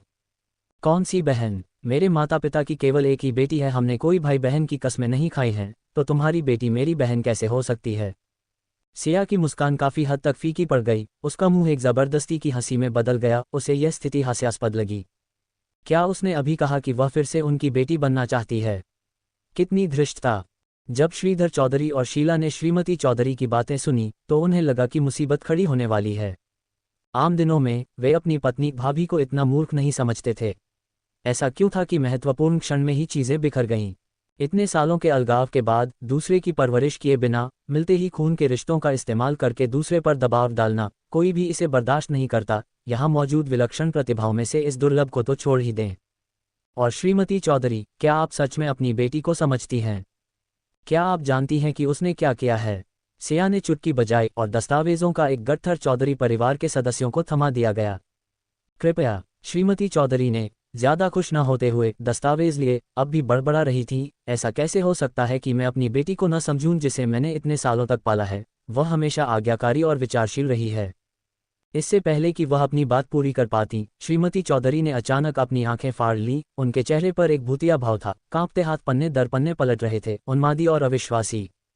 पतले होते हुए भी कागज के ये कुछ पन्ने जैसे 1000 स्वर्ण मुद्राओं का वजन लिए हुए थे। श्रीमती चौधरी का कमजोर शरीर उनका जोर सहन नहीं कर सका। हर तरफ बिखरते हुए कागज फर्श पर गिर गए और श्रीमती चौधरी भी तुरंत जमीन पर गिर पड़ीं। एक पल के लिए वह जैसे सुध-बुध खो बैठी थीं, एक खाली घूरती नजर और पीड़ा के भाव के साथ। असंभव, ये सच नहीं हो सकता। ये सब झूठ है, ये झूठ है। तुम्हें क्या हुआ? श्रीधर चौधरी और उनकी पत्नी के बीच का रिश्ता अभी भी काफी अच्छा था। उसे इस हालत में देखकर वह दिल टूटने से खुद को नहीं रोक सके। शीला ने आगे बढ़कर जमीन से दस्तावेज उठाए। पहला पन्ना पलटते ही वह गुस्से से भर गईं। सिर्फ पूर्वी द्वारा प्रत्यक्ष या अप्रत्यक्ष रूप से लड़कों और लड़कियों को धमकाने के वृतांत ही 10 से अधिक थे।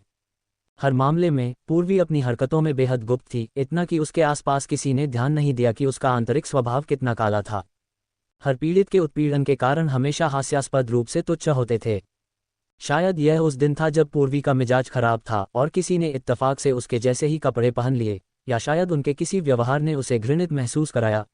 शायद। संक्षेप में, हर तरह के महत्वहीन कारण, फिर भी उन्होंने दूसरे व्यक्ति को जीवन भर का मनोवैज्ञानिक आघात और दुख दिया। शीला बहुत गुस्से में थी, उनका पूरा चेहरा गुस्से से तमतमा गया था। बेशक, उसका गुस्सा पीड़ितों के लिए सहानुभूति और दया से नहीं था, वह बस शर्मिंदा थीं। चौधरी परिवार की उत्तराधिकारिणी की सभी हरकतें एक बार उजागर होने पर चौधरी परिवार पर केवल अपमान ही लातीं। और अपने मन की गहराइयों में वह एक मूक निंदा पाल रही थी कि दूसरी पार्टी पूर्वी ने अपने कामों में पर्याप्त सावधानी नहीं बरती थी। उनके जैसे परिवार में ये दावा करना कि वे साफ पानी की तरह शुद्ध थे, बिल्कुल असंभव था। जब तक वे हद पार नहीं करते, या यूं कहें, अगर आपके पास अपने कामों के परिणामों से निपटने की क्षमता और हैसियत है, तो ये ठीक था। उनके दायरे में ऐसे ही नियम थे। लेकिन सिर्फ वे कृत्य जो पूर्वी ने किए थे, वे उसकी भाभी को मौके पर ही ढेर करने के लिए काफ़ी नहीं होने चाहिए थे। शीला ने पढ़ना जारी रखा और जितना ज्यादा वह पढ़ती गईं, वह उतनी ही ज्यादा हैरान होती गईं। इतने सालों से उनका परिवार किस तरह की जहरीली नागिन को पाल रहा था। महज 6 साल की उम्र में वह लापरवाही से एक बच्ची को फेंक सकती थी। किसी ने कल्पना नहीं की होगी कि एक छोटी लड़की जो खुद अभी बच्ची थी, वह इतनी द्वेषपूर्ण और जहरीली हो सकती है। इसे तो छोड़ ही दें। एक हत्यारे को काम पर रखना। पूर्वी उन सबसे पहले सिया की पहचान जानती थी। पिताजी, मामले की सच्चाई हमेशा सहनी इतनी मुश्किल होती है। शीला की पुतलियां सिकुड़ गईं जब वह कांपते हुए दस्तावेजों को श्रीधर चौधरी को सौंप रही थी और अपना सिर घुमाकर सिया को अपराधबोध और शर्मिंदगी से भरी आंखों से देखा। वे वास्तव में अप्रत्यक्ष रूप से साथी थे। ये कल्पना करना भयानक है, अगर सिया सिर्फ एक साधारण छात्रा होती, तो क्या वह उन लोगों की तरह हमेशा के लिए अनभिज्ञ सच्चाई के नीचे बिना किसी निशान के गायब हो गई होती? शीला नहीं जानती थी, सब कुछ ठीक वैसा ही हुआ जैसा उसने कल्पना की थी कि यह वास्तव में हुआ था। पूर्वी ने एक आनंदमय जीवन जिया था, खुशी खुशी उस खुशी का आनंद ले रही थी जो उसने दूसरों से छीनी थी। अपनी छोटी बहन को ऐसी हालत में देखकर श्रीधर ने हैरान होकर दस्तावेज लिए। अंत तक वह गुस्से से भर गए, उनकी आंखें खून जैसी लाल रोश से चमक उठीं। पूर्वी, धिक्कार है उस पर। सिया, हम तुमसे माफी मांगने के कर्जदार हैं। श्रीधर पल भर में रोष से हताशा में चले गए जब उन्होंने अपना सिर झुका लिया। उनका पूरा शरीर क्षय की हवा छोड़ रहा था। तुम्हें उसके साथ जैसा तुम ठीक समझो वैसा व्यवहार करने का पूरा अधिकार है, बस ये समझ लो कि हम आज यहाँ कभी नहीं थे। श्रीधर के पास एक और शब्द कहने का मुंह नहीं था। श्रीमती चौधरी, जो अभी अभी जागी थी, ने इत्तफाक से अपने पति की बातें सुन लीं और होश में आने से पहले एक पल के लिए चौंक गईं। लेकिन उनका चेहरा दुख से व्याकुल, अभी भी अनिच्छा का भाव लिए हुए था और काफी देर तक झिझकने के बाद उन्होंने अपना चेहरा फेर लिया। सिया की आंखों में देखने की हिम्मत नहीं कर पाई और फुसफुसाकर गिड़गिड़ाते हुए कहा, वह पूर्वी, तुम अब अच्छी हो, इसलिए कृपया उसे माफ कर दो। अब से वह चौधरी परिवार की बेटी नहीं रहेगी। श्रीधर चौधरी और शीला की आंखें फटी की फटी रह गईं जब उन्होंने ये शब्द सुने। शीला ने सख्ती से डांटा, भाभी, बकवास मत करो। श्रीधर चौंक गए, उन्होंने अपनी पत्नी का हाथ छोड़ दिया और धीरे धीरे सीधे खड़े हो गए। उनकी पत्नी से उनकी निराशा उनके भावों में स्पष्ट थी। क्या तुम्हें पता भी है कि तुम क्या कह रही हो? श्रीमती चौधरी ने अपने पति और छोटी नंद से ऐसी तीव्र भावनात्मक प्रतिक्रिया की उम्मीद नहीं की थी, और अपने पति के समर्थन के बिना उनका शरीर कमजोरी से फर्श पर गिर गया। इस बार कोई भी उन्हें उठाने के लिए आगे नहीं आया। उन्होंने अस्थायी रूप से अपने बचाव में बोलने की कोशिश की, लेकिन उनके कमजोर बहाने उनके गले में कई बार घूमे और वह उन्हें जाहिर करने की हिम्मत नहीं जुटा सकी। हमें चलना चाहिए। श्रीधर झुक गए और सिमट गए, सिया की नज़रों से ओझल होने के लिए उत्सुक। उनकी शर्मिंदगी इतनी बड़ी थी कि वह सिया और उसकी पार की नज़रों का सामना नहीं कर सकते थे। हालांकि उनकी अपनी बेटी के बारे में खबर ने उन्हें भावनात्मक रूप से छू लिया होगा, लेकिन यह निहित स्वार्थों से ज्यादा प्रेरित था। श्रीधर को केवल यह उम्मीद थी कि सिया पूर्वी के घिनौने कामों के लिए चौधरी परिवार को जवाबदेह नहीं ठहराएगी। पारिवारिक भावनाओं का पत्ता खेलने की हिम्मत तो बहुत दूर की बात थी, और वह निश्चित रूप से अब सिया के असली पिता की भूमिका का दावा नहीं कर सकते थे।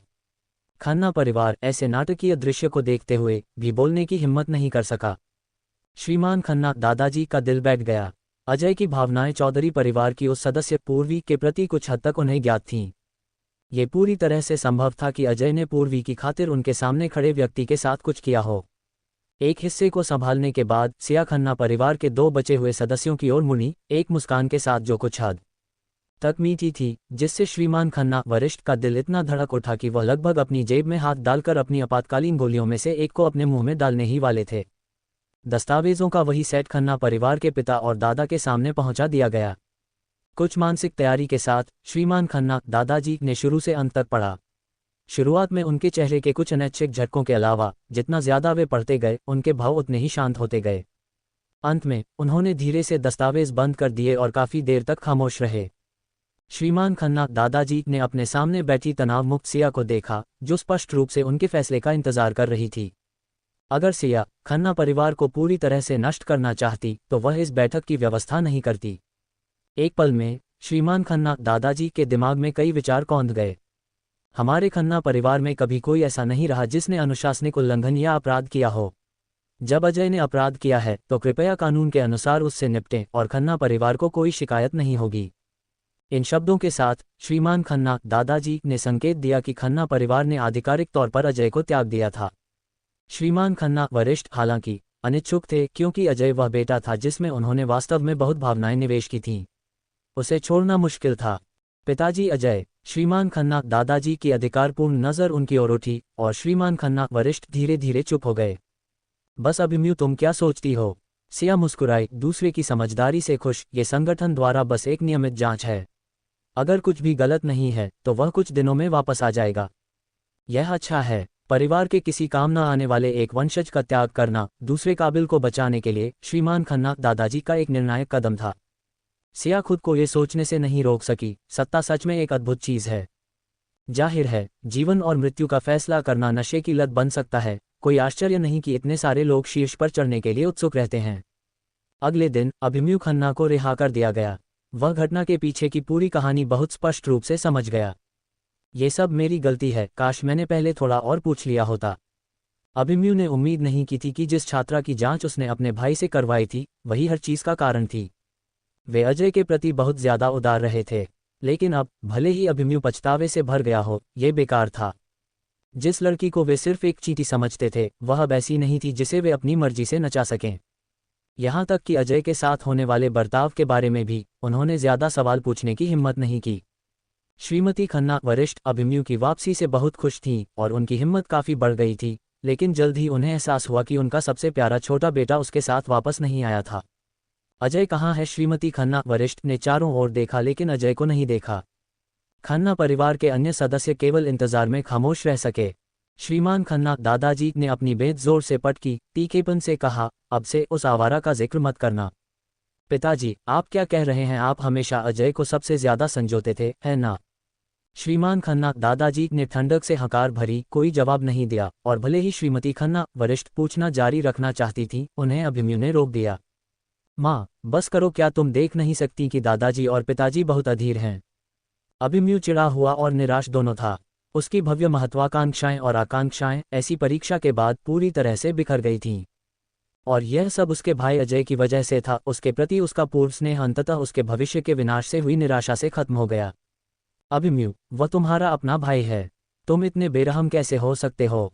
अपनी मां की जिद से निराश होकर अभिमन्यु का गुस्सा भड़कने लगा। क्या तुम्हें पता भी है कि उसने क्या किया है? क्या तुम्हें पता है कि उसने किसे नाराज किया है? ये सिर्फ एक लड़की है। हमारे पहले भी ऐसे कई मुद्दे रहे हैं, इस बार क्यों? क्या तुम्हें समझ नहीं आता? अगर यह सिर्फ एक साधारण इंसान होती तो हमारा परिवार इतनी अव्यवस्था में कैसे होता? ये सब इसलिए है क्योंकि तुम अजय के प्रति बहुत ज्यादा उदार और लाड़ प्यार करने वाली रही हो। अभिमन्यु ये भी भूल गया था कि वह खुद भी कभी उस भोग विलास का हिस्सा था। अजय खन्ना और पूर्वी कई दिनों तक एकांत में रखे जाने के बाद शुरू में जोर जोर से चिल्लाए थे। वे लगातार अपनी पहचान की घोषणा करते रहे, बिना रुके कोसते और धमकाते रहे। पूर्वी की हालत थोड़ी बेहतर थी, ये समझने पर कि जुबानी धमकियां और रिश्वतें बेकार थीं और इसका नतीजा केवल पहरेदारों द्वारा और भी ठंडा व्यवहार था। उसने अपनी रणनीति बदल दी। उसका रूप भ्रामक था और धीरे धीरे उसकी स्थिति में कुछ सुधार हुआ। बाहर से कोई भी जानकारी न जुटा पाने और कोई आज़ादी न होने के अलावा बाकी सब कुछ अभी भी सहनीय था। इस पल पूर्वी केवल यह उम्मीद कर सकती थी कि उसके माता पिता उसे जल्द ही बाहर निकाल लेंगे। इसके विपरीत अजय की स्थिति कहीं ज्यादा अशांत थी। जब उसे पहली बार ले जाया गया तो उसके प्रतिरोध के कारण उसके हाथ पैर टूट गए। हालांकि बाद में उन्हें ठीक कर दिया गया, लेकिन उसके भयंकर प्रतिरोध के कारण उसकी हड्डियां बार बार तोड़ी गईं। टूटी फिर जुड़ी और एक बार जुड़ने के बाद वे फिर से टूट गईं। आखिरकार हड्डियों का बार बार टूटना एक आदत बन गई। जरा सी असावधानी उसे एक अपन की तरह जमीन पर ढेर कर देती, इतना हतोत्साहित कि वह और कोई मुसीबत खड़ी नहीं कर सकता था। अजय ने सोचा था कि उसका परिवार उसे जल्दी से बाहर निकाल लेगा, लेकिन जैसे जैसे दिन बीतते गए वह वहीं रहा। उसके परिवार की ओर से कोई हलचल नहीं हुई। हालांकि वह एक बिगड़ा हुआ अमीर लड़का था, लेकिन वह बुनियादी बातें समझता था। क्या उसके परिवार ने उसे त्याग दिया था? अजय ने अपना दिमाग खपाया, लेकिन समझ नहीं पाया कि उस तुच्छ सिया के साथ उलझना उसे इस दुर्दशा में क्यों ले आया। इस एकांत कोठरी में जहां वह खाता, पीता, मलोत्सर्ग करता और सोता था, कुल 38 दिन बिताने के बाद अजय अब अस्त व्यस्त दिख रहा था। उसके चारों ओर मल की एक उदास दुर्गंध फैली हुई थी। अजय, बाहर आओ। भारी लोहे का दरवाजा खुला और अजय एक पल के लिए स्तब्ध रह गया, फिर परमानंद से भर गया। यह जरूर उसका परिवार रहा होगा जो उसे बाहर निकाल रहा था। उसका व्यवहार तुरंत पिछली हताशा से बदलकर घमंड में बदल गया और उसने उसे आगे धकेलने वाले व्यक्ति से शातिरपन से कहा, तुम ये याद रखना।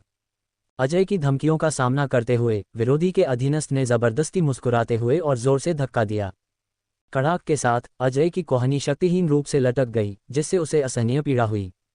मुझे इसे कैसे याद रखना चाहिए? अजय के कठोर शब्द उसके मुंह में घूमे और अनिच्छा से वापस निगल लिए गए।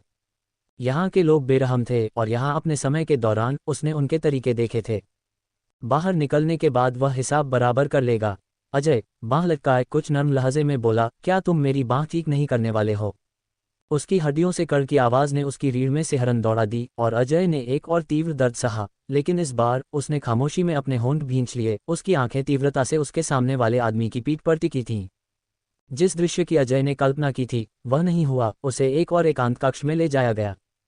कक्ष में केवल वही था और लंबे समय तक कोई दूसरा व्यक्ति नहीं आया। लंबी खामोशी ने धीरे धीरे उसके होश उड़ा दिए और उसके टूटने की हद पर एक धीमी सी आहट आखिरकार दरवाजे तक पहुंची। दरवाजा खुला और एक जाना पहचाना चेहरा अजय के सामने आया। अत्यधिक प्रसन्न होकर वह उस आकृति की ओर भागा। भाई, क्या आप मुझे घर वापस ले जाने आए हैं? हमें इन लोगों को सबक सिखाना ही होगा। उन्होंने मुझे अवैध रूप से हिरासत में रखने का दुस्साहस किया। फिर से जोश में भरकर अजय ने अभिमन्यु से शिकायत की और उन्होंने मुझ पर हाथ उठाने की भी हिम्मत की, जैसे उनमें भालू और तेंदुए का जिगरा हो। अजय की आंखें लाल हो गईं, उसकी नज़र एक जहरीली नागिन की तरह जहरीली थी, यहाँ हर किसी के लिए नफरत से भरी थी। उसने अपने मन में उन्हें 1000 बार प्रताड़ित करने की कल्पना की थी। अजय बोलता रहा, अपने बड़े भाई के अजीब भाव पर बिल्कुल भी ध्यान नहीं दिया। अभिमन्यु का चेहरा बस सख्त था और उसने अजय की मौजूदा दुर्दशा पर कोई प्रतिक्रिया नहीं दिखाई। लंबे समय तक बड़बड़ाने के बाद अजय को आखिरकार कुछ गड़बड़ महसूस हुई। वह धीरे धीरे शांत हो गया, झिझकते हुए मुस्कुराया जब उसने पूछा, भाई चलो चलते हैं, मुझे माँ और पिताजी की याद आ रही है। ये कहते हुए उसने अपने बड़े भाई की बांह पकड़ने के लिए हाथ बढ़ाया, लेकिन दूसरे ने पीछे हटकर खुद को बचा लिया।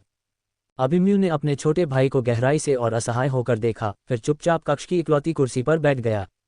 अजय, मुझे माफ कर दो, तुमने जो किया वह बहुत घिनौना था, इस बार परिवार भी तुम्हें नहीं बचा सकता। अजय के चेहरे पर छाई मुस्कान हल्की सी फीकी पड़ गई। उसने हैरानी से पूछा, मैंने कुछ नहीं किया। सिया, वह एक राष्ट्रीय रूप से संरक्षित शीर्ष स्तरीय अनुसंधान वैज्ञानिक है, तुमने उसके साथ जो किया उसने ऊंचे अधिकारियों को नाराज कर दिया है। अभिमन्यु ने उसे याद दिलाया। असंभव, मैं अजय विश्वास नहीं कर सकता था कि वह ऐसी दुर्दशा में गिर गया था, सिर्फ उस औरत की वजह से जिसे वह एक चींटी समझता था।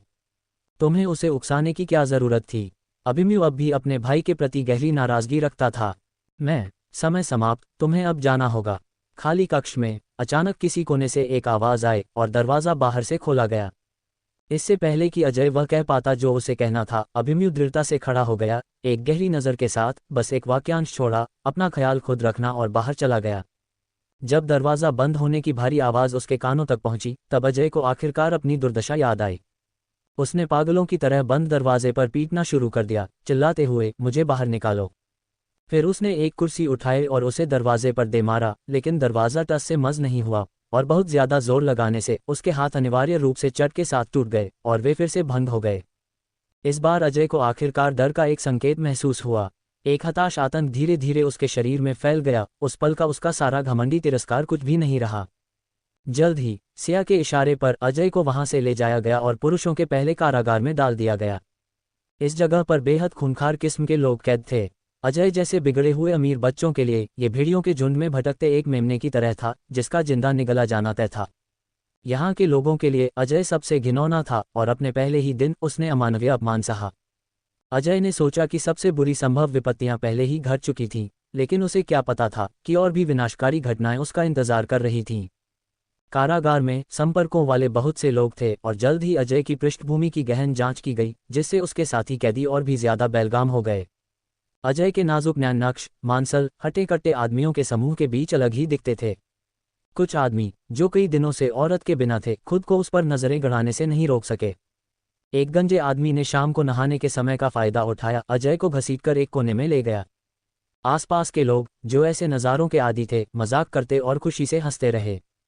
कुछ तीखी चीखें सुनी गईं, और उसके तुरंत बाद गंजा आदमी संतुष्ट भाव से नग्न बाहर आया। स्वाद बुरा नहीं है, गंजे, क्या तुम काबिल नहीं हो? ये बहुत जल्दी हो गया। दूसरों द्वारा छेड़े जाने पर गंजा आदमी गुस्सा नहीं हुआ। उसने अपनी जीभ से अपने होंठ चाटे और कहा, बस एक स्वाद चखना चाहता था। ये कभी भी एक औरत जितना नर्म और आरामदायक नहीं होता। एक बार हो गया तो दूसरी बार भी होगा। कारागार में सिर्फ गंजा आदमी ही नहीं था, बहुत से लोग किसी भी बुराई या हिंसा से नहीं कतराते थे। जब तक कारागार के प्रहरियों को पता चला कि क्या हुआ था, अजय खन्ना पहले ही जमीन पर बेहोश हो चुका था। उसके हाथ पैर टूटे हुए थे और उसके चारों ओर उसके हताश संघर्ष के निशान थे। अजय बस बेहोश होकर यह सब खत्म कर देना चाहता था, फिर भी उसकी चेतना उसकी इच्छा के विरुद्ध लौट आए। पिछली रात उसने जो कुछ भी सहा था, वह ज्वलंत और मर्मस्पर्शी था, जो उसके दिमाग में लगातार गूंज रहा था। वे लोग, वह उन्हें अभी हजारों टुकड़ों में बांट देना चाहता था। लेकिन हर हरकत के साथ उसके शरीर में भयानक दर्द होता था, खासकर उस जगह पर जहां असहनीय पीड़ा उसे लगातार उस सारे अपमान की याद दिला रही थी जो उसने सहा था। अनिवार्य रूप से अजय सभी से नफरत करने लगा, जिसमें उसके अपने माता पिता, पूर्वी जिसे वह कभी पूछता था, सभी शामिल थे। उसे उन सब से घृणा थी। यह उसी के साथ क्यों होना था? उसी के साथ क्यों? बस एक महीने पहले वह राजधानी शहर में खन्ना परिवार का बुलंद छोटा नवाब था, लेकिन अब वह पैरों तले अरौंदी गई कीचड़ से ज्यादा कुछ नहीं रह गया था। स्वर्ग से नरक में गिरना ठीक ऐसा ही होता है। इस बीच पूर्वी की स्थिति अजय से बेहतर नहीं थी। उसी तरह पूर्वी को किसी को मारने के लिए भाड़े पर रखने के जुर्म में महिला कारागार में डाल दिया गया था।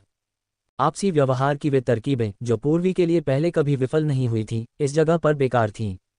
यहाँ की हर औरत ने ऐसी चीजें देखी थी जिनकी पूर्वी कभी कल्पना भी नहीं कर सकती थी, और उस जैसी कोई, जो अंदर से शातिर और बाहर से कोमल थी, ठीक वही थी जिससे दूसरों को सबसे ज्यादा नफरत थी। नतीजतन उसे हर 3 दिन में एक छोटे समूह द्वारा और हर 5 दिन में एक बड़े समूह द्वारा पीटा जाता था, और जल्द ही उसका कभी सुंदर रहा चेहरा एक मुरझाए हुए फूल की तरह गंदगी में रौंद दिया गया। पूर्वी ने रहम की भीख मांगी और कारागार के प्रहरियों से मदद मांगी, लेकिन कोई फायदा नहीं हुआ। बदले में उसे केवल और भी ज्यादा तीव्र यातना मिली। उन पुरुषों के विपरीत जो मारने के लिए मुट्ठियों का इस्तेमाल करते थे, यहाँ की महिलाएं छिपी हुई और ज्यादा अंधेरी जगहों को निशाना बनाना पसंद करती थीं। चौधरी परिवार, जिस पर पूर्वी ने अपनी उम्मीदें टिका रखी थीं, सामने नहीं आया, और उसे पूर्वाभास हो गया था कि शायद उसके कर्म उजागर हो गए थे। वह भी बेरहम थी और जब वह दूसरों पर भरोसा नहीं कर सकती थी तो उसे खुद ही विरोध करना पड़ा। लंबे समय तक अपमानित होने के बाद पूर्वी ने अब अपनी कुलीन महिला की हवा बनाए नहीं रखी। वह किसी और की तरह ही शातिर और आक्रामक थी। उसने आखिरकार अपने लिए एक जगह बना ली, लेकिन इससे पहले कि वह इसका आनंद ले पाती, उसकी दूसरे समूह की मुखिया औरत से बहस हो गई और उसके पेट में एक नुकीले दांत साफ करने वाले ब्रश से वार कर दिया गया। जब वह दोबारा जागी तो उसे बताया गया कि उसका गर्भाशय निकाल दिया गया था। वह केवल अपनी 20 की उम्र की शुरुआत में थी। जब पूर्वी अपने दुख और गुस्से में डूबी हुई थी, एक जानी पहचानी आकृति को निर्देशित किया गया और वह उसके बिस्तर के सामने आ खड़ी हुई। तुम्हारे साथ सही हुआ, शीला ने ठंडक से थूका, अपनी बर्फीली आवाज से पूर्वी का ध्यान खींचा। शीला के अलावा श्रीमती चौधरी एक जटिल भाव के साथ एक तरफ खड़ी थीं। माँ, कृपया मुझे बचा लो, मुझे पता है मैं गलत थी। श्रीमती चौधरी को देखकर पूर्वी ने बिस्तर से उठने के लिए संघर्ष किया। आंसू एक फव्वारे की तरह बह रहे थे, रुक नहीं रहे थे। श्रीमती चौधरी की आंखों में एक पल के लिए दया की एक झलक कौंधी और पूर्वी ने उसे तुरंत पकड़ लिया। उसका भाव और भी ज्यादा हताश हो गया। रोते हुए वह लगातार श्रीमती चौधरी का हाथ पकड़ रही थी। माँ, ये जगह इंसानों के रहने लायक नहीं है, वे सब शैतान हैं। ये बहुत भयानक है। मुझे पहले ही सजा मिल चुकी है, कृपया मुझे घर ले चलो। श्रीमती चौधरी ने असहाय होकर अपनी नंद की ओर देखा। पूर्वी का सिर सहलाना चाहती थी, लेकिन जैसे ही उनका हाथ हवा में मंडराया, उन्हें शीला की सख्त आवाज ने रोक दिया। भाभी, तुम्हारे सामने खड़ी यह औरत इतनी शातिर है कि कम उम्र में अपनी भतीजी को फेंक सकती है। क्या तुम्हें लगता है कि उसके दिल में जरा सी भी दया होगी? उसे अब सजा मिल गई है, श्रीमती चौधरी ने बुदबुदाया। शीला पूरी तरह से निराश थी। तुम ऐसा करके अपनी ही बेटी के साथ न्याय कैसे कर सकती हो? वे पहले ही उम्मीद छोड़ चुके थे कि सिया उन्हें माफ कर देगी। वे केवल ये चाहते थे कि वह चौधरी परिवार के प्रति कोई द्वेष न रखे। श्रीमती चौधरी को अपने पति की अनगिनत बार दोहराई गई चेतावनियां याद आईं और वे झेप कर कुछ कदम पीछे हट गईं। ये देखकर पूर्वी का भाव तुरंत बदल गया। उसकी नज़र द्वेषपूर्ण और भयंकर हो गई। अगर तुम मुझे घर ले जाने के लिए यहाँ नहीं हो तो तुम यहाँ क्या कर रही हो? क्या ये तुम हो जिसने मेरी ये दुर्दशा की है, सब अपनी बेटी का बदला लेने के लिए? ऐसा नहीं है। श्रीमती चौधरी ने सहज रूप से अपना बचाव करने की कोशिश की। पूर्वी ने अपना ढोंग पूरी तरह से छोड़ दिया और उसकी भद्दी और अप्रिय भाषा श्राप की तरह उगलने लगी। शीला गुस्से से भड़क उठी। अगर यह मेरी भाभी के लिए न होता तो क्या तुम्हें लगता है कि हम तुम्हें देखने आने की जहमत उठाते? तुम एक एहसान फरामोश, लालची भेड़िए के अलावा कुछ नहीं हो। अगर चौधरी परिवार की दयालुता न होती जिसने तुम्हें अपनाया, तो तुम एक अनाथालय में एक दयनीय बच्ची से ज्यादा कुछ नहीं होती, जो खाने के लिए दूसरों से लड़ रही होती। फिर भी अविश्वसनीय रूप से न केवल तुम आभारी नहीं हो, बल्कि तुम दया का बदला दुश्मनी से चुकाती हो। मैं आभारी क्यों हूँ? क्या मैंने तुमसे मुझे गोद लेने की भीख मांगी थी?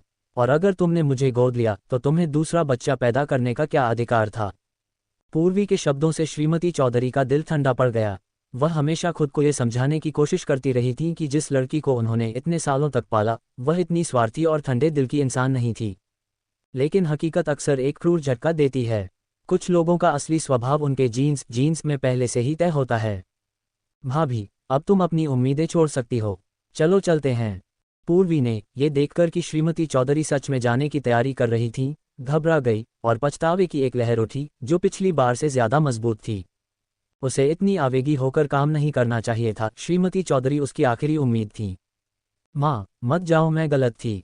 अपने कमजोर शरीर की परवाह न करते हुए पूर्वी ने बिस्तर से उठने के लिए संघर्ष किया, लेकिन अपना संतुलन खो बैठी और जोर से जमीन पर गिर पड़ी। माँ, मैं बस गुस्से में बोल रही थी। मैं उस समय कितनी छोटी थी, मुझे समझ नहीं थी। लेकिन चाहे वह कितना भी चीखी, श्रीमती चौधरी और शीला ने अपने कदम नहीं रोके। पूर्वी के शांतिपूर्ण दिन केवल उसी समय तक सीमित थे जो उसने चिकित्सा उपचार के लिए बाहर बिताया था। वह भी पूरी तरह से ठीक नहीं हुई थी। महज सतह पर बेहतर दिखने पर उसे जल्दबाजी में वापस उस सुन्न कर देने वाली जगह पर भेज दिया गया। जिस मुखिया औरत ने उसे निशाना बनाया था, उसे केवल कुछ सजाएं मिली थीं जो उसने सहा था, उसकी तुलना में तुच्छ थीं। एक बार वापस आने पर उसे दूसरे के उकसावों की पूरी दुर्भावना का सामना करना पड़ा। और पूर्वी नहीं जानती थी कि ऐसे दिन कब खत्म होंगे। इस दौरान सिया ने भी समय निकालकर अजय खन्ना और पूर्वी दोनों से एक एक बार मुलाकात की। उनकी दुर्दशा देखकर उसे अपने दिल में कोई हलचल महसूस नहीं हुई। जैसा बोओगे वैसा काटोगे। मुलाकात के बाद सिया ने इन दोनों लोगों से जुड़े सभी मामलों को अपने दिमाग से पूरी तरह निकाल दिया। जैसा कि उसने देखा, उनके जीवन का दूसरा आधा हिस्सा पहले ही निर्धारित हो चुका था।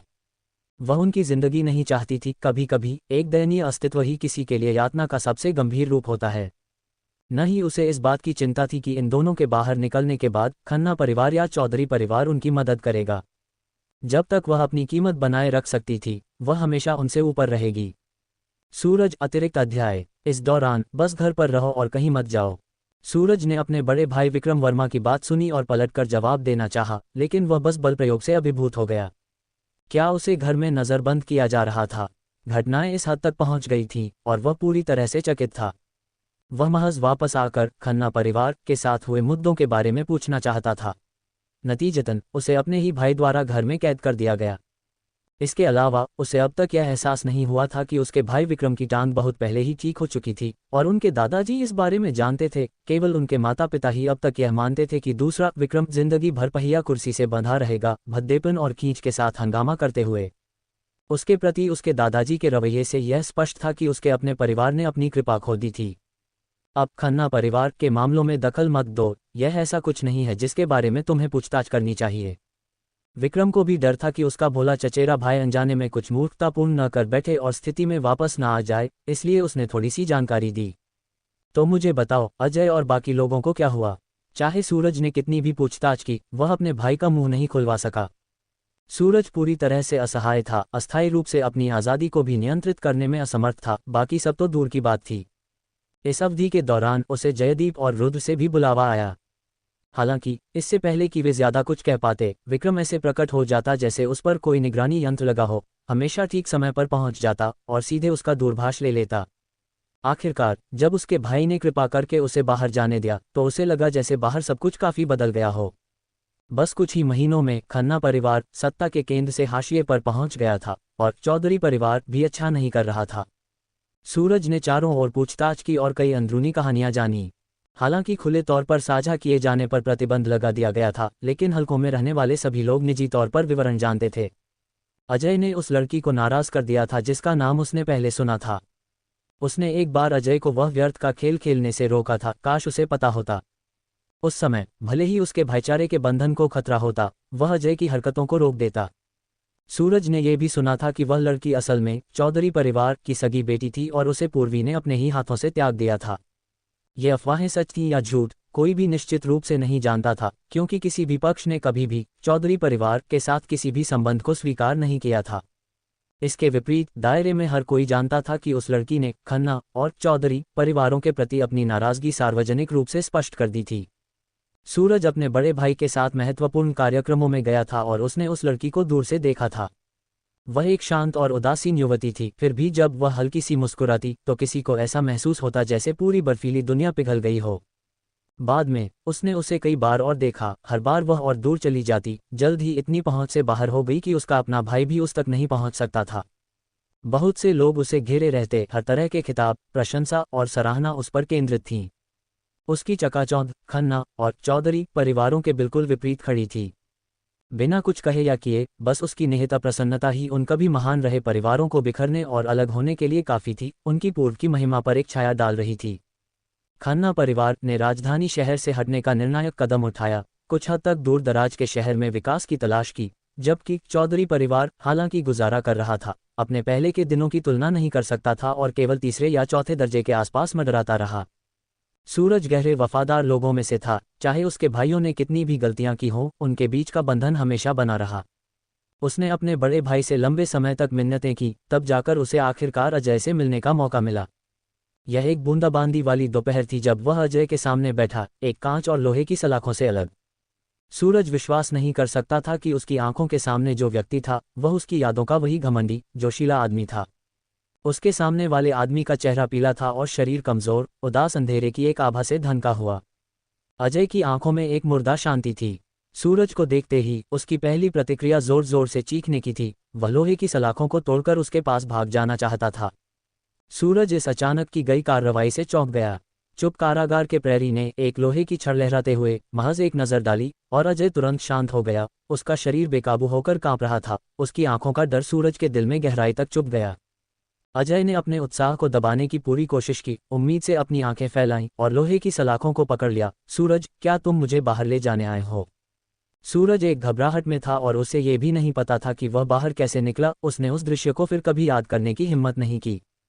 वह ऐसे भागा जैसे अपनी जान बचाकर भाग रहा हो। वह मदद करना चाहता था लेकिन शक्तिहीन था।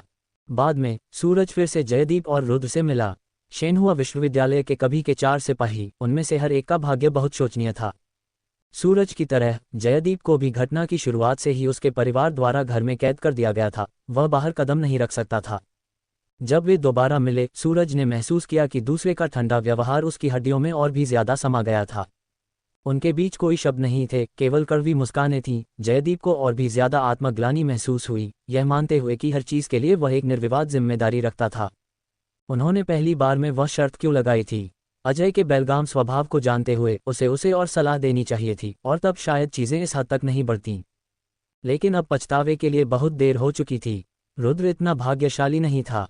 जब सूरज ने उसे दोबारा देखा तो वह जबरदस्ती मुस्कुरा रहा था। युवा श्रीमानों के एक समूह द्वारा परोसी जा रही मदिरा पी रहा था। ये वही युवा श्रीमान थे जो कभी रुद्र को भाई कहकर बुलाते थे, लेकिन अब वे तिरस्कार के साथ मजाक उड़ा रहे थे। पियो, जब तुम ये बोतल खत्म कर दोगे तो उत्तर में जमीन का वह टुकड़ा मैं अपने पिताजी से रुद्र परिवार के लिए मंजूर करवा दूंगा। अजय के बिना, खन्ना परिवार के समर्थन और संरक्षण के बिना, रुद्र परिवार का विशाल व्यापारिक साम्राज्य एक चाही जाने वाली मीठी रोटी बन गया था जिसे हर कोई काटना चाहता था। अब रुद्र अपने दिन सुबह से शाम तक दूसरों की चापलूसी करने में बिताता था, फिर भी यह रुद्र परिवार के पतन को नहीं रोक सका।